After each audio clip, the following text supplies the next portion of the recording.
Ya. Assalamualaikum warahmatullahi wabarakatuh. Perkenalkan kami dari kelompok 4. Nama saya Sari Dewi Fatimah dan rekan saya bernama Mesya Dwi Ananda. Hari ini izinkan kami untuk mempresentasikan hasil kerja kami berdua, yaitu dalam mata kuliah K3, di mana kami mendapatkan materi presentasi atau judulnya yaitu Manajemen Bencana dan Tanggap Darurat.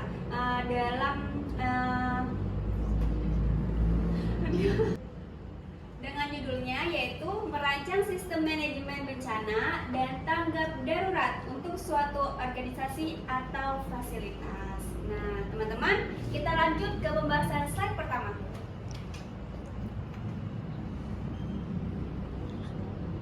Nah, pada slide pertama, apakah penting penerapan manajemen K3 bagi suatu perusahaan, instansi, ataupun sebuah fasilitas? Adakah yang tahu jawabannya? Penting atau tidak ya? Nah teman-teman, setelah saya research dan juga bertanya kepada orang-orang yang sudah ahli maupun orang-orang yang sedang mengalami dan juga membuat bidang tersebut, ternyata manajemen K3 itu sangatlah penting diterapkan di dalam manajemen perusahaan, organisasi, dan juga instansi manapun. Karena K3 merupakan salah satu bentuk SOP yang dimana membantu perusahaan, instansi, ataupun organisasi untuk menjaga para karyawannya. Nah, selanjutnya pada slide kedua kita akan mengetahui lagi nih, selain penting untuk perusahaan dan juga karyawan, apa saja sih materi selanjutnya dan juga pembahasannya. Kita lanjut ke slide kedua.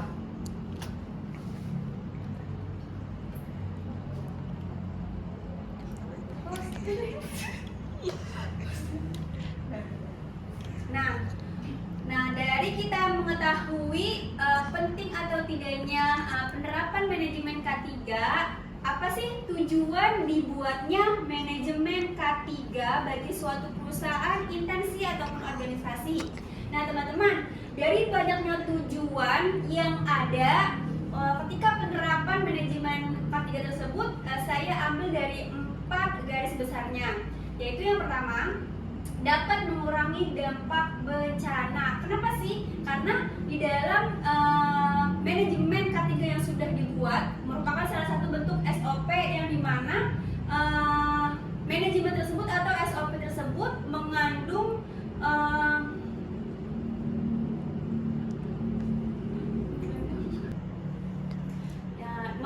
unsur-unsur yang membantu para karyawan dan juga perusahaan mengurangi dampak-dampak bencana yang terjadi di lingkungannya. Nah, yang kedua yaitu mampu melindungi keselamatan jiwa. Tentu ya, sudah pasti teman-teman, karena tujuannya adalah menerapkan SOP atau aturan-aturan yang mana kita bisa berjaga-jaga nih jika bencana ataupun kecelakaan itu nantinya akan terjadi. Bagaimana cara kita menghadapinya? Pertama kali, apa yang harus kita lakukan dan tindakan apa yang harus kita jalankan. Nah, yang ketiga yaitu mencegah bencana berulang. Ketika kita sudah mengalami dan juga bertemu bencana dan juga bentuk kecelakaan kerja, maka kita sudah tahu nih, oh ternyata kemarin setelah kita mengalami dan juga merasakan bencana dan juga kecelakaan kerjanya, maka kita harus lebih waspada dan juga antisipasi untuk berjaga-jaga nantinya ketika kita tiba-tiba tanpa terduga ketemu lagi nih bencana-bencana yang sama sebelumnya, terjadi lagi nih kecelakaan-kecelakaan yang sebelumnya kita rasakan sendiri. Nah, yang terakhir yaitu menyediakan pedoman dan standar operasional prosedur atau disingkat SOP gitu. Jadi manajemen K3 ini adalah salah satu bentuk SOP atau standar operasional prosedur yang mana tujuannya yaitu untuk menjaga dan juga mengantisipasi apabila perusahaan ataupun karyawan itu sendiri mengalami dan juga merasakan sebuah bencana ataupun kecelakaan kerja. Bagaimana cara kita menghadapinya, langkah apa yang pertama kali akan kita lakukan ketika kita bertemu dengan bencana ataupun merasakan kecelakaan itu sendiri. Nah teman-teman, dari tujuan ini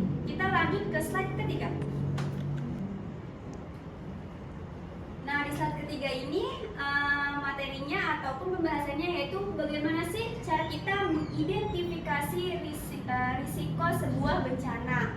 Nah, caranya bagaimana? Yang pertama yaitu cek informasi dari pemerintah setempat. Nah, biasanya hal-hal ini itu terjadi pada perusahaan-perusahaan yang baru mau dibangun di sebuah tanah yang mana kita tuh nggak tahu loh di daerah tersebut tuh bencananya ada apa aja. Makanya kita cek nih informasinya dari pemerintah ataupun tokoh-tokoh yang penting di daerah tersebut. Selanjutnya, pelajari sejarah bencana di daerah sekitar. Ketika kita sudah menemukan nih bencananya apa aja, ketika kita sudah mencari, menggali juga informasinya apa saja bencana-bencananya, maka kita pelajari. Pelajarinya tuh maksudnya kayak gimana? Kayak misalnya, oh ternyata di sana banyak sering sekali terjadi banjir, maka kita antisipasi supaya perusahaan kita tuh tidak terkena dampak banjir di daerah tersebut ketika kita membangun perusahaan di tanah yang ada di daerah tersebut. Nah, selanjutnya yang ketiga yaitu wawancara dan identifikasi masalah. Nah, ketika kita sudah mendapatkan informasi dan juga kita sudah mempelajari dan juga mengidentifikasi, ternyata masih kurang informasinya, ternyata masih kurang cara kita mewaspadainya. Nah, maka kita boleh mewawancarai tokoh-tokoh yang ada di daerah tersebut di luar dari tokoh-tokoh penting seperti RT, RW dan lain sebagainya. Nah, jenis-jenis bencananya apa saja sih teman-teman? Ternyata jenis-jenis bencana di dalam manajemen K3 itu bukan hanya semata-mata bencana alam aja, tapi ada juga bencana kecelakaan kerja. Seperti apa sih? Jatuh dari ketinggian, tertimpa benda ataupun cedera akibat mesin. Nah, itu disebut dengan bencana atau bahasa karyawannya yaitu kecelakaan kerja yang terjadi. Selanjutnya bencananya yaitu ada bencana banjir, air yang menggenangi area permukaan, baik itu di luar, di depan maupun di dalam. Selanjutnya ada kebakaran, yaitu ada api yang menyebar dan membakar area, baik itu di area tertentu ataupun secara keseluruhan yang ada di perusahaan. Nah, selanjutnya yaitu ada gempa bumi, yaitu terjadinya getaran tanah yang bisa merusak sebuah bangunan. Biasanya kalau di daerah-daerah tertentu sering banget terjadi gempa bumi yang rawan. Selanjutnya ada tsunami, yaitu yang merusak infrastruktur bangunan, lingkungan alam menjadi rusak serta menimbulkan korban jiwa. Biasanya ini adalah salah satu bentuk bencana yang paling besar dan juga merugikan perusahaan dalam jumlah yang banyak. Nah, teman-teman, dari 3 pembahasan yang sudah saya sampaikan, maka pembahasan selanjutnya saya akan serahkan kepada rekan saya. Silakan. Nah, selanjutnya kita juga harus membuat rencana tanggap darurat. Tujuan dari rencana tanggap darurat itu apa sih? Jadi kalau misalkan kalian lagi di sebuah perusahaan ataupun di sebuah organisasi gitu, terus tiba-tiba terjadi bencana alam, kalian udah nggak kaget, kita juga udah tahu nih mau arahnya kemana. Nah, terus juga untuk rencana tanggap darurat ini ada 2, ada evakuasi serta adanya komunikasi. Maksudnya dari kedua ini yang membedakan adalah kalau evakuasi itu berarti kita memindahkan korban dari tempat yang rawan ke tempat yang aman. Tapi kalau misalnya komunikasi itu bagaimana cara kita menyebarkan informasi kepada orang-orang yang masih ada di dalam perusahaan ataupun di dalam suatu organisasi. Nah, terus rencana dari evakuasinya itu apa aja sih? Yang pertama, kita harus tahu peta evakuasi. Jadi perusahaan ataupun organisasinya itu harus ada peta evakuasi. Mungkin teman-teman juga udah pernah tahu ya, kayak misalnya di balik pintu hotel itu kan ada tuh peta evacuation. Terus juga ada rambu-rambu peta evakuasi dan lain sebagainya.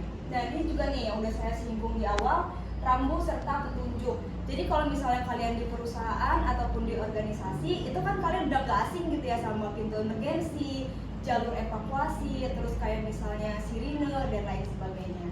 Terus selanjutnya ada simulasi serta pelatihan.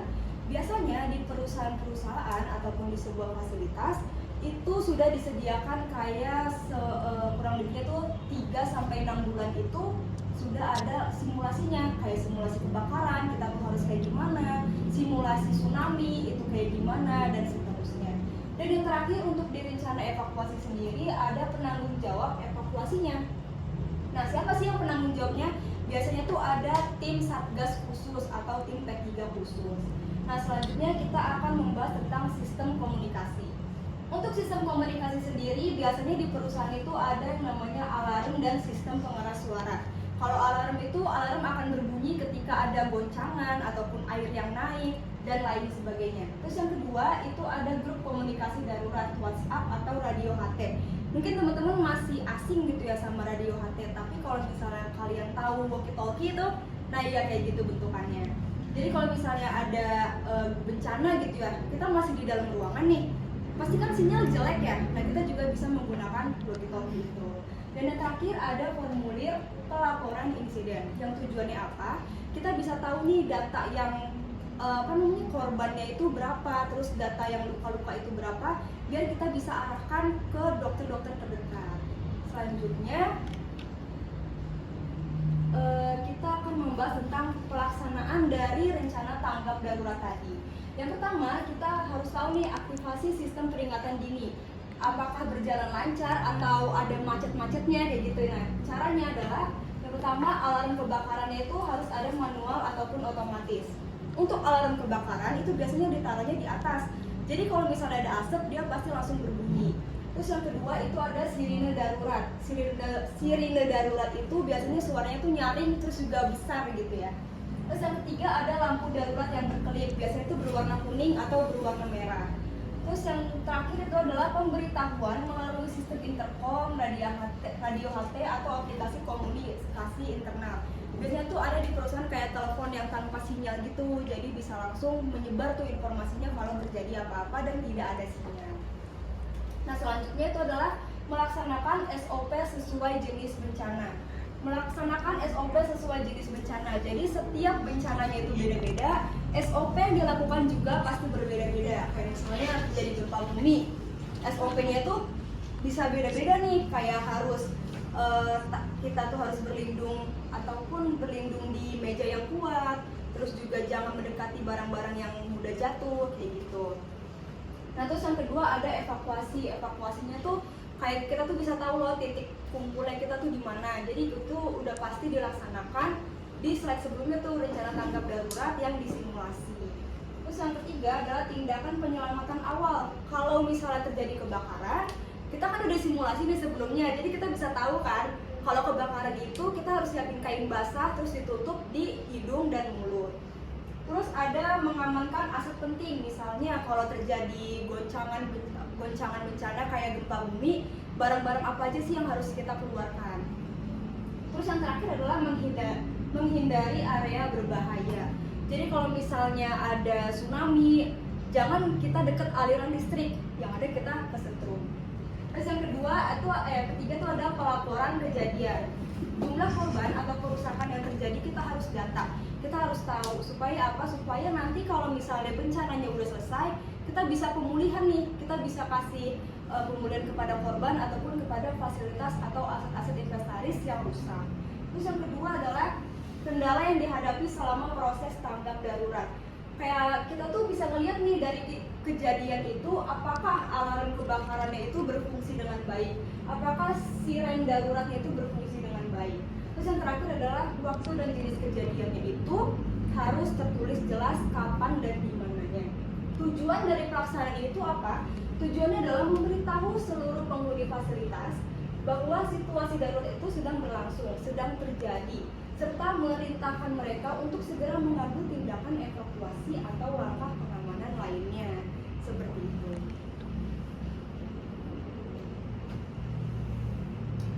Nah, selanjutnya kita akan membahas tentang pemulihan, karena tadi sudah rencananya, sudah kejadiannya, terus kita harus tahu nih pemulihannya itu bagaimana.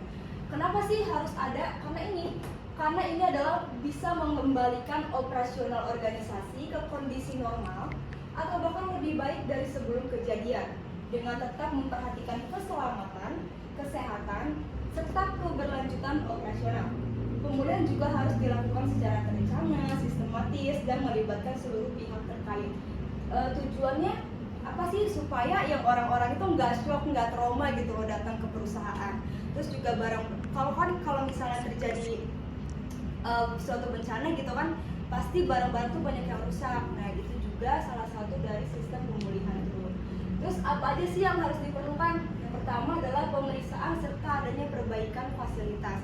Dengan data yang udah kita catat tadi, kita juga bisa tahu nih bahwa oh kalau misalnya di gedung ini loh yang rusak, oh kalau misalnya di gedung ini, di divisi ini loh yang rusak, dan lain sebagainya. Terus yang kedua, adanya dukungan psikologis untuk korban. Jadi bukan barangnya aja yang dibenerin, yang diobatin, tapi orang-orang yang kerja di situ juga harus diobatin. Ya yang udah tadi saya bilang, biar nggak shock, biar nggak trauma.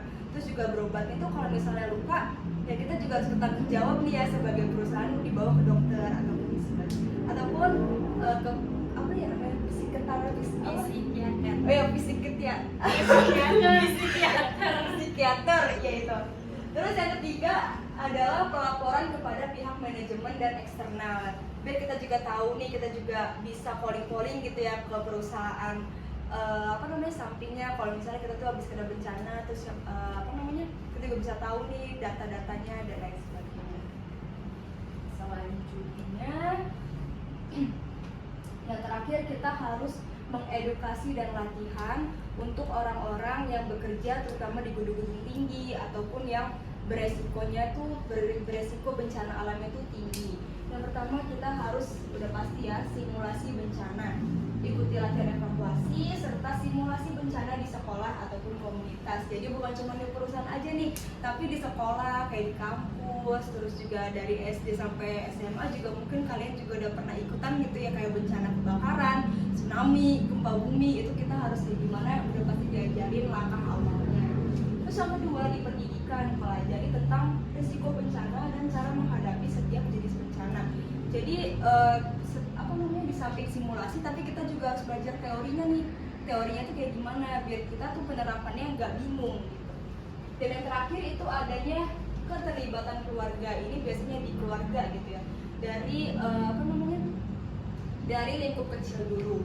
Ajak semua anggota keluarga terlibat dalam persiapan serta latihan bencana. Jadi bukan hanya dari pendidikan, bukan hanya dari perusahaan, tapi juga harus dari keluarga juga bisa menerapkan edukasi serta latihan bencana tanggap darurat. Seperti itu.